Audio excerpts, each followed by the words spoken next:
अस्सलाम वालेकुम, मैं हूं शहजादा मोइन और इस वक्त मैं मौजूद हूं टीएमसी क्रिकेट ग्राउंड पर। और जहां पर रीजनल क्रिकेट एसोसिएशन की जानिब से अंडर 19 के ट्रायल मुनक्किद हो रहे हैं और जोन 2 के ट्रायल्स यहां पर हैं। दो टीमें तश्कील पाएंगी इस टूर्नामेंट में शिरकत करने के लिए जोन 2 की। और इस वक्त हमारे साथ जो ये जोन 2 के सदर जमील साहब मौजूद हैं, उनसे बात करते हैं। जमील साहब, इस ट्रायल के अंदर अगर हम बात करें तो नौजवानों को आपने यहाँ मौका दिया है, ख़ासकर अंडर 19 प्लेयर्स के हवाले से यहाँ ट्रायल्स हो रहे हैं। आप समझते हैं कि क्योंकि हमेशा हम देखते हैं एक ही चीज़ का फोकस रोना रोते हैं कि ओवर एज जो बच्चे हो जाते हैं, आपका अब तक का जो स्क्रूटनी का अमल है इन बच्चों के लिए किस तरह है?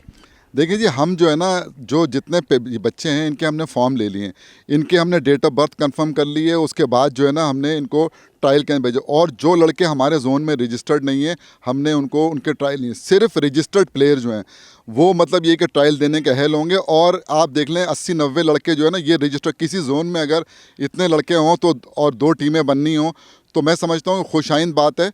तो ये जो बच्चे आए हैं ये सारे वो बच्चे हैं, क्योंकि ये ओपन ट्रायल तो है नहीं। ओपन ट्रायल में तो 250, 300, 350 बच्चे आए हैं यहाँ ट्रायल पे, अंडर 15 और गुज़िश्ता साल भी। लेकिन चूँकि ये सब जो प्लेयर हैं ये बच्चे सब जो है ना रजिस्टर्ड प्लेयर हैं, तो इसलिए इनकी तादाद जो है ना वो समझेंगे तकरीबन 70, 80, 90 के करीब ये बच्चे हैं। लेकिन ये जब हमारे फाइनल ट्रायल होंगे तो उसमें शायद ये तादाद और बढ़ जाएगी। चलें, फाइनल ट्रायल होंगे उनमें तादाद बढ़ती दिखाई देगी। लेकिन दो टीमें तश्कील पा रही हैं जोन 2 की, और आप समझते हैं कि जोन 2 के अंदर इतना टैलेंट निकल कर आ रहा है कि हम यहाँ पर अंडर 19 की दो टीमें तश्कील दे सकते हैं। हाँ नहीं, देखें जो गुज़िश्ता साल हुआ था ना उससे तो बेहतर है। वजह यह था कि उस वक्त हम चूँकि आए थे, नए नए इलेक्शन हुए थे, तो इतना अंदाज़ा नहीं था। अब चूँकि पता चल गया, जो लड़के पिछले साल अंडर 16 खेले थे वो लड़के हमारी नज़रों में थे, उनमें से बहुत सारे लड़के आए हुए हैं। तो मैं ये समझता हूँ कि इस दफ़ा जो हमारे जो ट्रायल के बाद जो टीमें तश्कील दी जाएंगी वो मैं समझता हूँ निस्बतन जो है ना वो बेहतर और मजबूत टीमें होंगी। निस्बतन बेहतर और मजबूत टीम होगी जोन 2 की। लेकिन साथ साथ मैं ये भी पूछूंगा, आपका काफ़ी गहरा ताल्लुक़ है क्रिकेट से, और कराची से हम देखते हैं कि हमारे पास अच्छे बैटर्स नहीं निकल पा रहे हैं। क्या वजह है कि हम अब तक इस पर सही तरीके से काम नहीं कर पा रहे हैं, या फिर हमारे पास अच्छे प्लेयर नहीं आ रहे? देखें जी, हमारे पास अच्छे प्लेयर तो आ रहे हैं, लेकिन उनको खेलने के मौके कहाँ मिल रहे हैं? जब तक खेलने के मौके नहीं मिलेंगे, ये जितने भी ग्राउंड्स हैं हमारे, इन ग्राउंड्स के ऊपर जो है ना दो साल से जो है वो हमारे पास 5 ग्राउंड थे जो कि केएमसी की तहवील में चले गए। और उसके बाद से अब अगर हम ग्राउंड लेने जाते हैं तो उसका किराया जो है वो 12,000 रुपये मतलब कहा जाए। अब एक दिन का किराया 12,000 रुपये देगा तो क्रिकेट नहीं गए।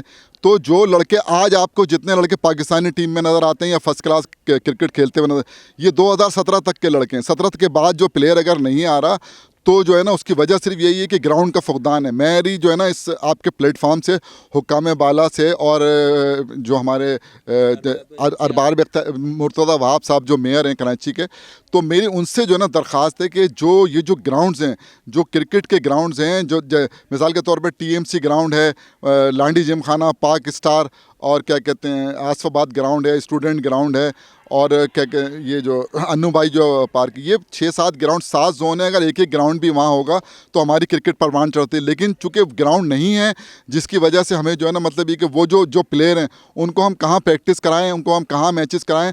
लिहाजा मेरी दरख्वास्त ये है, मेरी गुजारिश है उनसे कि ये जो ग्राउंड्स हैं, ये कराची की जो एसोसिएशन है, रीजनल क्रिकेट एसोसिएशन कराची, जिसके सदर नदीम उमर साहब हैं, जावेद भाई उसके जो है ना सेक्रेटरी हैं, और 7 जोन के 7 प्रेसिडेंट हैं। ये एक बड़ा मजबूत स्ट्रक्चर है। तो इस शहर के लिए अगर कुछ कर सकते हैं तो ये ग्राउंड का, अगर एसोसिएशन के नाम करते हैं, ये उनके पास जाते हैं, तो यकीनन जो आप बात कर रहे हैं, जो आपका सवाल है, उसका जवाब मिल जाएगा कि जो प्लेयर नहीं निकल रहे या नहीं आ रहे वो इंशाल्लाह ताला जो आना शुरू हो जाएगा। वो प्लेयर ज़रूर निकलेंगे। और मुर्तज़ा वहाब साहब मेयर कराची, उनको भी इस तरफ अब तवज्जो देने की ज़रूरत है, क्योंकि हमारे पास है, अगर हम देखें तो क्योंकि मेयर की हैसियत से अगर आप काम कर रहे हैं तो कराची में खिलाड़ियों का हक देना आपका हक है, और उनको अगर हक देंगे तो हमारे पास कराची से अच्छे प्लेयर निकलेंगे। साथ साथ इस ट्रायल्स के हवाले से थोड़ी सी मज़ीद और आपसे बात कर लूँ, इवेंट कब से स्टार्ट हो रहा है, और मेडिकम इसमें हम देख रहे हैं कि स्पॉन्सरशिप के तौर पर काम कर रही है। देखें, ये जो मेडिकम ग्रुप ऑफ कंपनीज़ है उसने जो ना ये 3 टूर्नामेंट स्पॉन्सर किए। अंडर 15 जो है ना क्या कहते हैं हुआ, उसके बाद वुडवर्थ ट्रॉफी हुई, अंडर 17 हुआ, उसके बाद ये अंडर 19 हो रहा है। ये पूरा एक तीनों टूर्नामेंट जो है मेडिकेम ग्रुप ऑफ कंपनीज़ ने, ये जो है ये मेडिकेम के नाम से जो है ना मेडिकेम under 19 inter zonal cricket tournament है। इसमें पूरी कराची के 7 जोनों की 16 टीमें हैं। और ये जो टूर्नामेंट है, ये जो मुझे मतलब ये कि पता चला है, ये शायद ये 17 जो है ना 17 जनवरी से मतलब इनका जो है ना शुरू करने का जो है ना बिल्कुल 17 जनवरी से इस टूर्नामेंट का आगाज़ होगा और जिसमें 16 रीजनल की टीमें शिरकत करती हुई दिखाई देंगी। कैमरामैन जाहिद के साथ शहजादा मोइन, वीनस टीवी, कराची।